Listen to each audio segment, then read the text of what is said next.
సచివాలయంలో నకిలీ ఉద్యోగుల హల్చల్, ఉద్యోగుల పేరుతో దర్జాగా చక్కర్లు.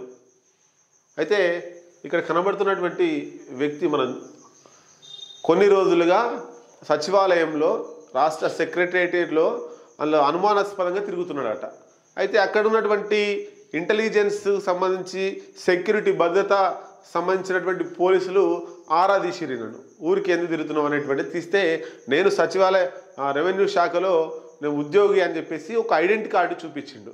ఆ ఐడెంటిటీ కార్డు చూపిస్తే వాళ్ళు దాన్ని పూర్తి స్థాయిలో వాళ్ళ కోణంలో చూడగా పోలీసులు దాన్ని లోతుగా విశ్లేషించగా అది నకిలీ ఐడి కార్డ్ అని తేలింది.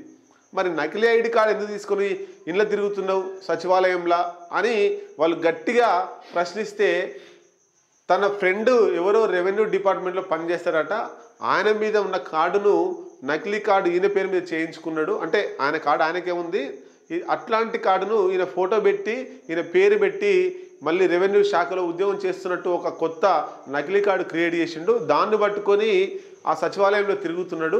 మరి ఎందుకు తిరుగుతున్నావు అని పోలీసులు గట్టిగా అడిగితే రేవంత్ రెడ్డి తోటి సెల్ఫీ తీసుకోవడం కోసం తిరుగుతున్నా, మామూలు వ్యక్తి వచ్చి సెల్ఫీ ఇవ్వమంటే ఇయ్యడు, రెవెన్యూ శాఖలో ఉద్యోగిని కాబట్టి ఈమంటే ఇస్తాడు అనే ఉద్దేశంతో నేను నకిలీ ఐడి కార్డు తీసుకొచ్చి ఈ సచివాలయంలో తిరుగుతున్నా అని చెప్పేసి ఈ వ్యక్తి చెప్పిండట.